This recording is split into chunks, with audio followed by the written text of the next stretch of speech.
I use that sniper analogy of a bullet ricocheting. I mean, that's my life. I've just been on this ricochet off that side and bearing to the left and to the right. The target is long gone, but I'm always going forward. Welcome to Career Relaunch, the podcast focused on helping you overcome the challenges of making a major career change. My name is Joseph Liu, and I'm here to help you figure out the steps you can take to move on in your career and make your professional ambitions a reality.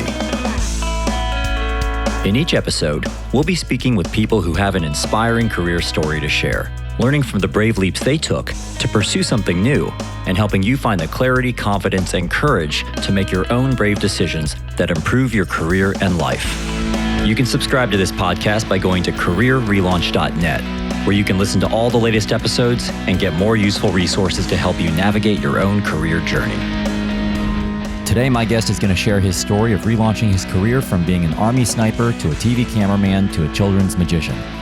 We'll talk through the importance of letting go so you can fully immerse yourself in the next chapter of your career. And afterwards, I'll wrap up with a few thoughts on putting yourself out there, even if you don't feel ready. On today's show, I'm excited to feature Julian Mather, who definitely wasn't at school the day they taught conventional career planning. A self-described chronic truant, he educated himself to find the secrets to turning his obsessions into a profession. From Army sniper to globetrotting TV cameraman to kids entertainer to online entrepreneur, Julian shares resources to inspire and educate midlifers as a way of halting the 45 to 65-year-old mental health decline and rising suicide rates amongst men. He now runs the world's #1 training academy for professional children's entertainers while reinventing himself as a speaker and expert on midlife career change. I think you're really going to enjoy hearing his very unique career story. He spoke with me from Brisbane, Australia. Well, welcome, Julian, and thank you so much for taking time out of your busy day to join us here on Career Relaunch.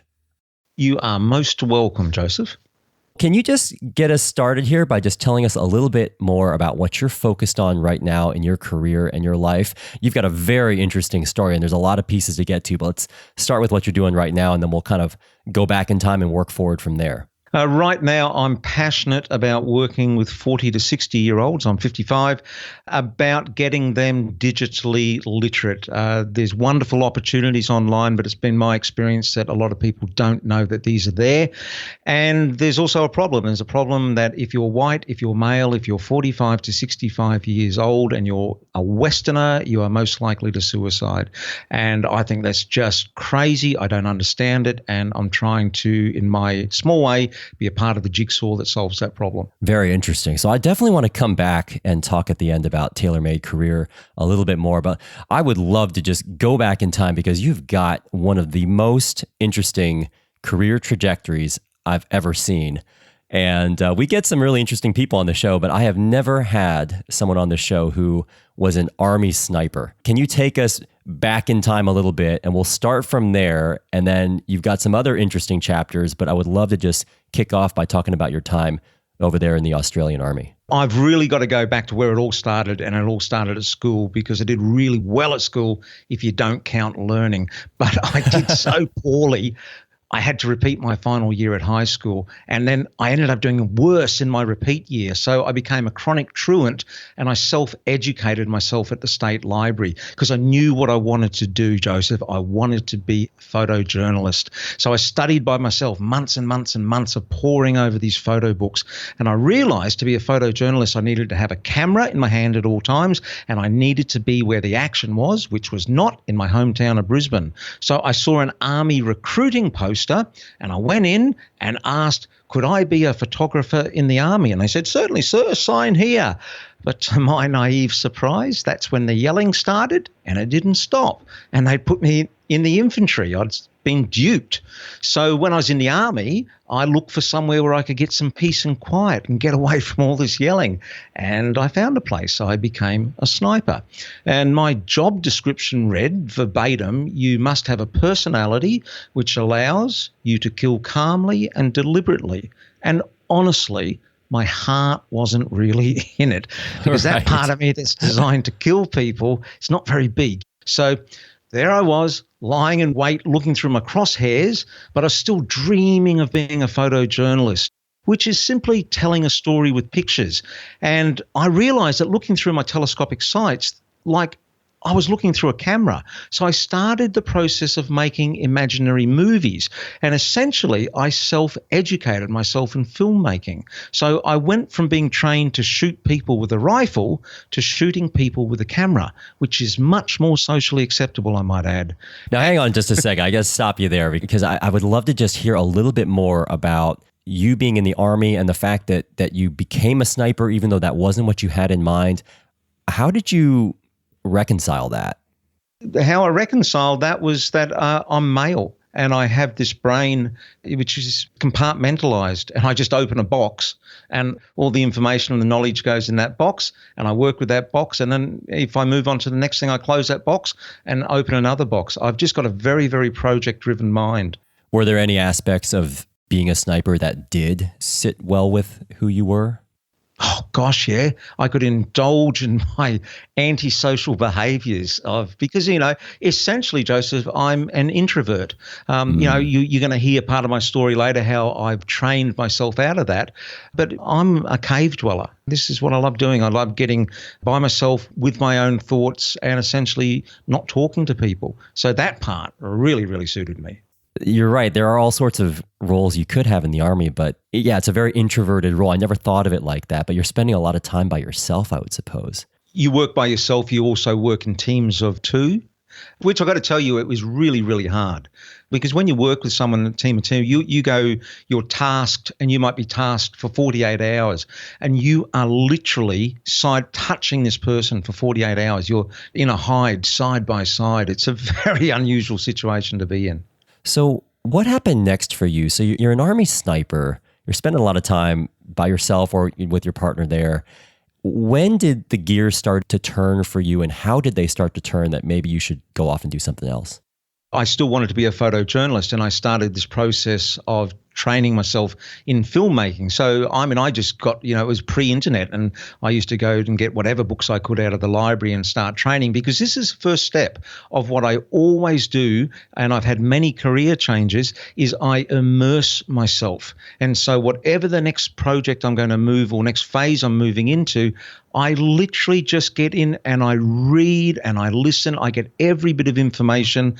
And then when I went into cinematography, because what I did was I left the Army and I joined ABC TV in Australia. I ended up doing this for 25 years, where they put money in one hand, plane ticket in the other, kicked me out the door and said, go tell people stories. So in a sense, I had made it what I wanted to do. Was, be a photojournalist. It was not with still cameras how I originally set out to be. It had evolved and it had gone into motion picture. Now, one of the things that we talk about on this show is how people make these shifts. And I have to say that going from sniper to TV cameraman to me seems like quite a shift. Although I know you're still looking into some sort of a viewfinder or a scope of some sort.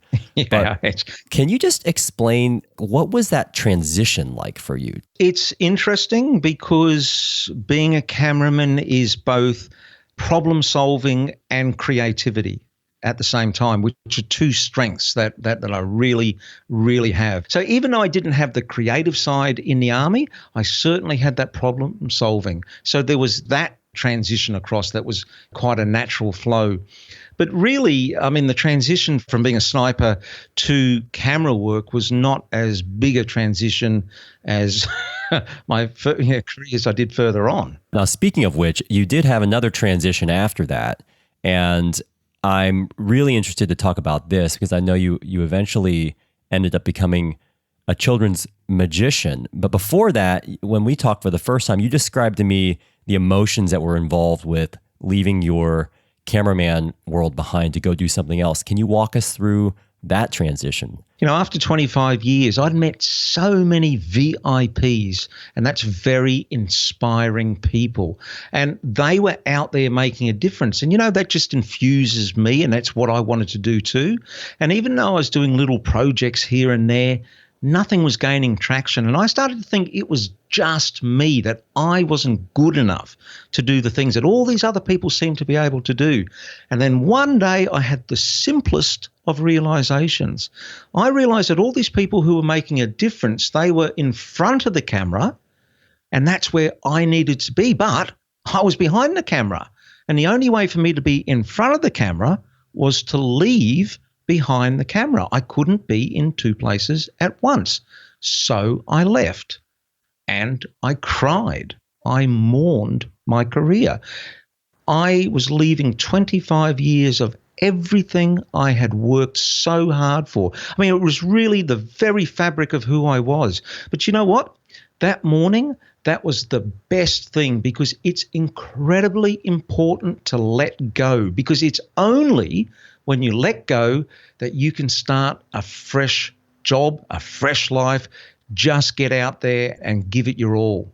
People talk about this process of mourning when it comes to loss of a loved one, or I don't know, when you're breaking up with somebody, you got a relationship you're walking away from. But I don't know if people always think about that when it comes to careers, and yet your career is such a big part of your life, and of course there's going to be emotion that's involved when you let it go. How did you get through that? Yeah, I mean, I suppose that's the difference between a career and a job as well. Because if it was just a job, I don't think I would have mourned it. But really, photography was just a part of my being. And it started back prior to that because my father was an amateur photographer and he got me into it as well. So really, up until that stage, it was my whole life that I was giving away. And how did you know that it was time to move on from that? When my learning plateaus, Joseph, I mean, I really get to the stage where I just think, yeah, I'm starting to do this day after day and I'm not learning anymore. And even though it was a great job, I mean, it was seriously a good job, the pull for me to be challenged, I mean, I'm a risk taker, but I'm a slow motion risk taker. My transitions from career to career normally take me about 5 years. It is risky leaving your job and doing something completely new, but I'd sort of put steps in place to counter that, but those steps don't always work. What were some of those steps, just to kind of understand how you were mitigating that risk? One thing I do when I'm changing careers, I've got this thing called the 1852 rule. And that is essentially that change is this whole thing of small steps. For me to change careers, it takes me 5 years. I mean, that's my rough rule of thumb. So there's 365 days a year, and I only need to make one small change a day to do that. So that's 365 by 5 years. It's 1852. So for me to change careers, I know that it's going to take me 1,852 small changes. I've got this thing called the perpetual motion formula, and it's really simple, but it works really, really well. There's only 2 steps to keep going forward, to take these steps. Step 1, roll up your sleeves and take the next step. And if you're confused, go to step 2. And step 2 says your one and only job is to find out who can teach you what the next step is. And then you refer back to step 1. If I don't know anything, I just know my job that day is to find out who can tell me what I need to know. And I never stall. Yeah, I guess when you break it down like that, it becomes a lot less daunting, because I know that change can sometimes be a little bit overwhelming. People wait for motivation to start. You know, I need the motivation to get up and start my plan and change my career. Motivation is never, ever the start of the process. It's the 2 Ds, desire and discipline. Now, if you're lucky, you'll have desire. You'll wake up one morning and just have this burning desire, overwhelming passion. You want to do something and nothing is going to stop you. I rarely ever get that. I have to go to the second D, which is discipline. Setting a plan and taking those steps and breaking it down into bite-sized pieces. And once you do that, then the motivation comes, because once you start taking a few of these steps, you start to see results, even small results. If you have a plan, it's there every day, the next day and the next. A plan never runs out. Interesting. Wow. So it's almost like you're kind of flipping things on their head, because people normally wait to feel motivated, then they take action. You're saying take action, which creates the results, which then generates the motivation. So it's much more in your control. Yeah. Okay. So you've taken this motivation, this desire, this discipline after you've departed from your cameraman world. What happens next for you? I had 3 other passions apart from photojournalism. There was my family, magic, and juggling. And I had another one as well. It's actually I had teaching philanthropy to children. Now, it's a long story how I got to that point, but I just had this idea that I could teach philanthropy to children. And in my mind, this was how I was going to make this difference. So I planned on going into primary schools, working with 10-year-old kids, teaching in simple terms that philanthropy is smarter than charity. I left the ABC and I launched this new program to deafening silence. And schools would not book me. And I said to them, hey, hang on a minute, I ran this past you. You said you liked the program. They said, we do like it, but we didn't say we needed it. What we need is maths and science and literacy. Have you got any of those? And I learnt my first marketing lesson. Never open a restaurant unless you've got a starving crowd. So there I was, and my whole TV career was sailing off into the sunset. And I had what was essentially a magic and juggling show with no audience. And through necessity, I had to reinvent myself again as a children's and family entertainer. What was that moment like for you when, you worked so hard on relaunching your career, I guess, attempt number one, and it just lands with chirping crickets? I've had that happen to me before, and I can tell you that it's not the most pleasant feeling. Can you just describe what that day was like for you when you found out that, gosh, maybe people don't want the thing that I'm selling? It was embarrassing and it was humiliating. And I had nowhere to go with this. I had my family, wife, and I had 2 younger children. And my wife was working, so we had some money coming in. I use that sniper analogy of a bullet ricocheting. I mean, that's my life. The bullet came out of the rifle and was supposed to be heading towards the target, but it hit something on the way. And I've just been on this ricochet off that side and bang off that way. And then, another bearing to the left and to the right.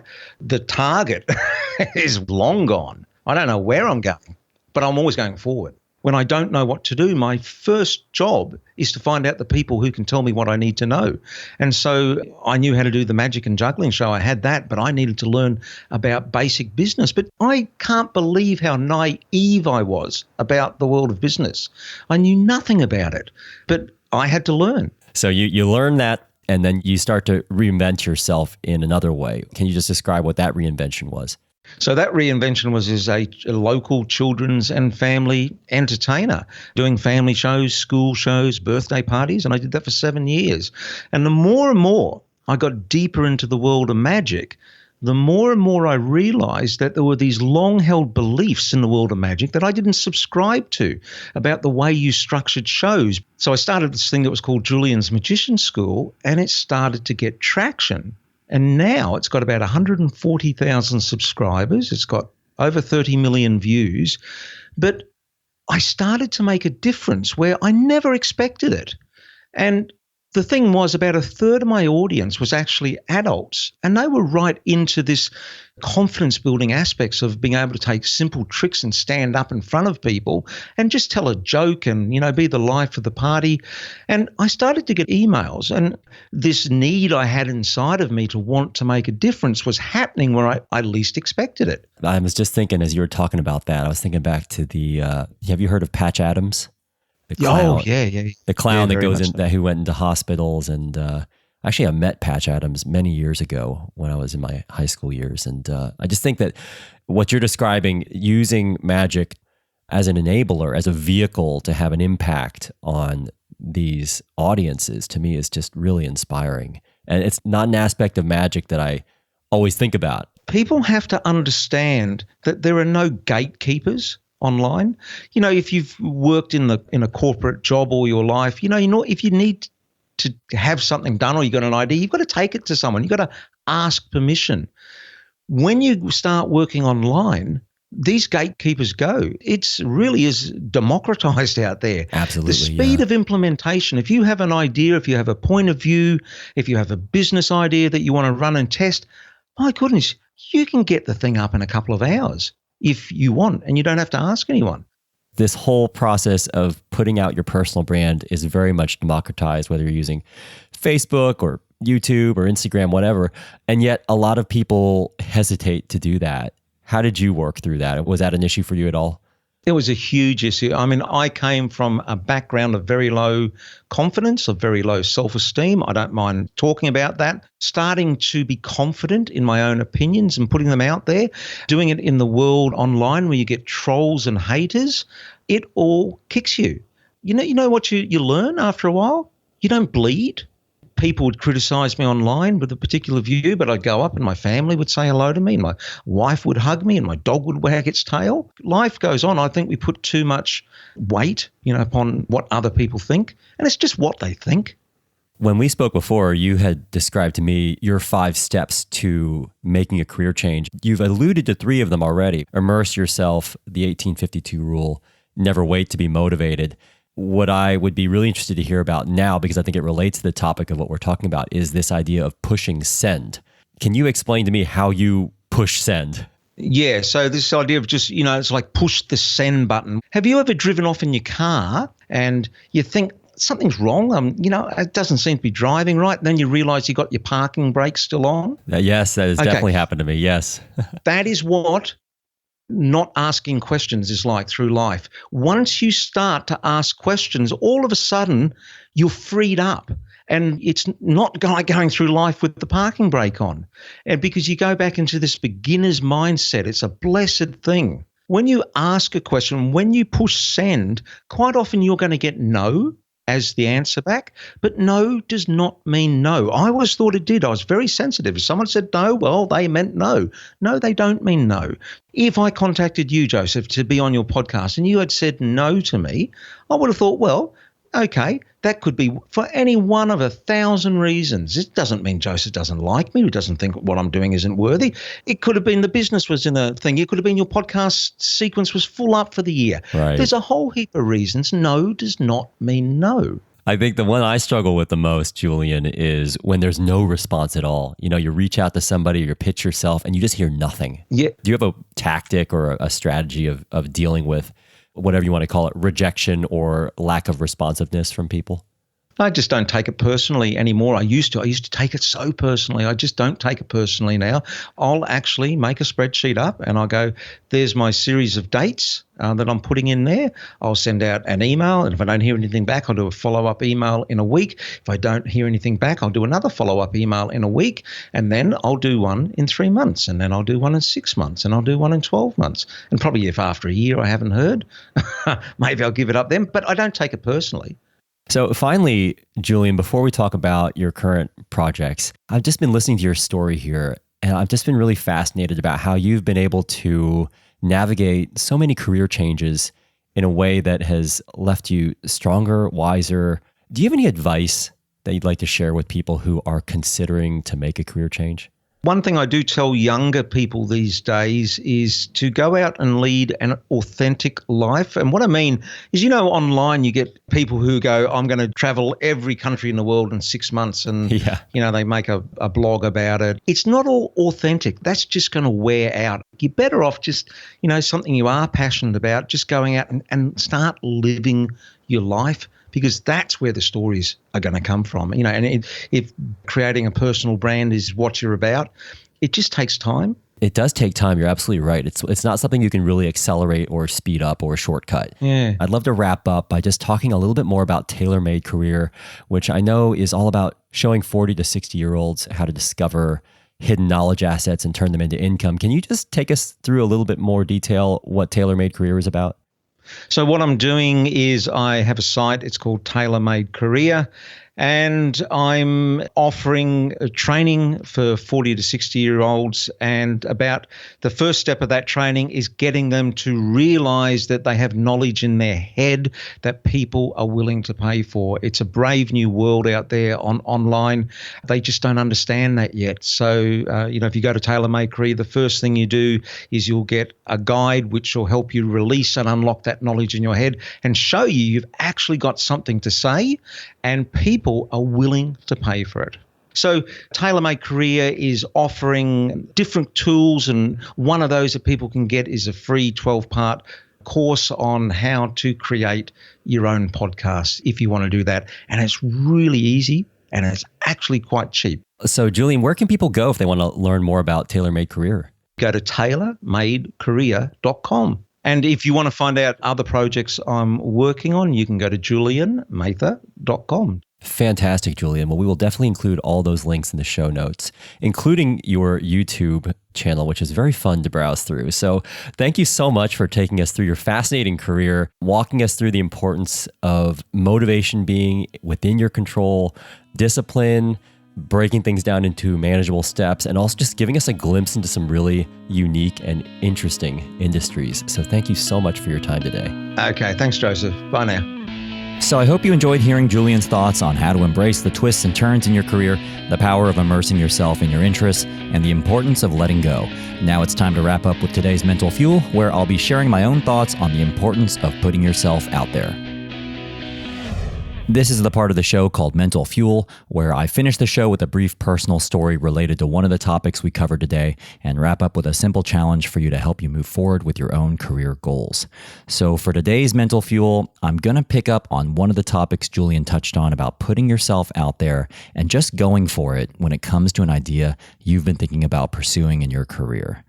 So just to tell a little story here, back in 2013, just a couple months after I started my own business, I was approached by one of the organizers of TEDx in Cardiff, Wales.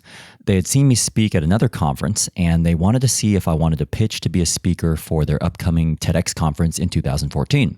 Now, if you're not familiar with TED, it stands for Technology, Entertainment, and Design, although the topics have broadened out quite a bit to cover a wide variety of cultural, scientific, and academic topics. TED hosts conferences annually, and speakers are given 18 minutes to present their ideas to an audience. Then those videos of the talks are shared online. Now, the TEDx conferences are independent TED-like events, and they're held in over 130 countries around the world. So the prospect of doing a TEDx talk was a pretty big deal for me, especially because some TEDx talks get viewed thousands and sometimes millions of times. I had always dreamed of one day having the chance to give a TED Talk sometime in my life. I loved the idea of being able to share a message with the world, but I never expected the opportunity would come up at this particular point in my career. So when I first heard about this opportunity, my initial reaction was that I might not be ready to give this kind of a big talk so early on in my solopreneur journey. I had literally just started my business. My business didn't even have a name yet, and the idea of giving a TEDx talk just kind of felt premature. I thought about giving a talk about career change, but I almost felt like I hadn't really had enough experience working professionally in this space to deliver this sort of an open-ended talk. Also, the conference was only 4 months away, so I wasn't sure if I'd have enough time to prepare. So this was a classic chicken or egg dilemma. On the one hand, I felt like I wanted to have more practice giving talks before giving my TEDx talk. But on the other, giving this talk could open up other doors for me to give more talks like this in the future. So I pretty quickly decided that I would go for it. And it really came down to me feeling like I would one day regret not doing it. So I decided to pitch a talk, and I ended up getting accepted as a speaker. My talk was called Reshaping the Story of Your Career. And it really laid the foundation for me turning public speaking into a big part of the work I now do for clients. And a lot of great things have come my way after giving this talk. Now, I'm sharing this story because I feel like there are always reasons to not pursue a new career idea. It's very easy to convince yourself that the timing isn't right, or you don't feel completely ready, or you want to wait until you've completed some prerequisite you've come up with in your head before you actually go for it.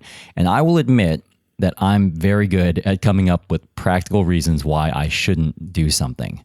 In fact, most of the people I talk to and most of the clients I work with have thought about doing something new in their careers, but very quickly come up with reasons to put it off. How often do you do that? Maybe you've been thinking about creating your own website for months, but you're not quite sure if you're ready to share your work with the public.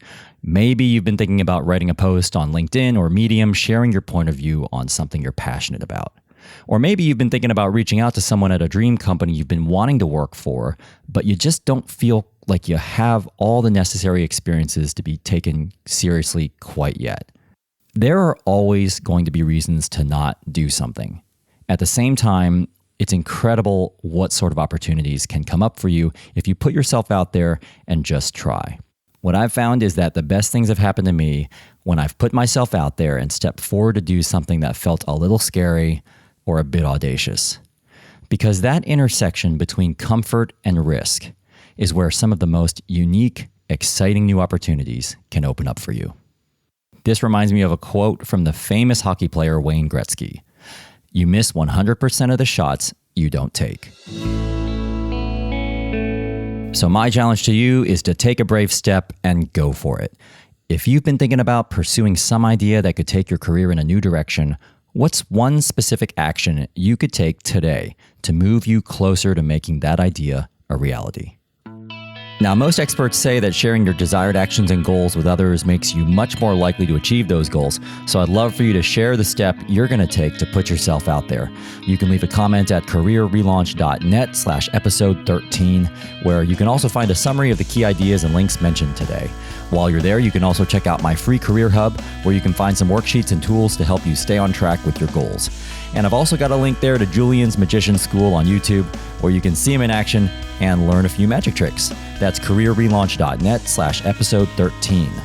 Thanks so much for subscribing to Career Relaunch, and a special thanks again to Julian Mather for joining us today. This episode was mixed by Richard Pennington. Electrocardiogram wrote and performed our original theme song. I'm Joseph Liu, and I'll see you next time.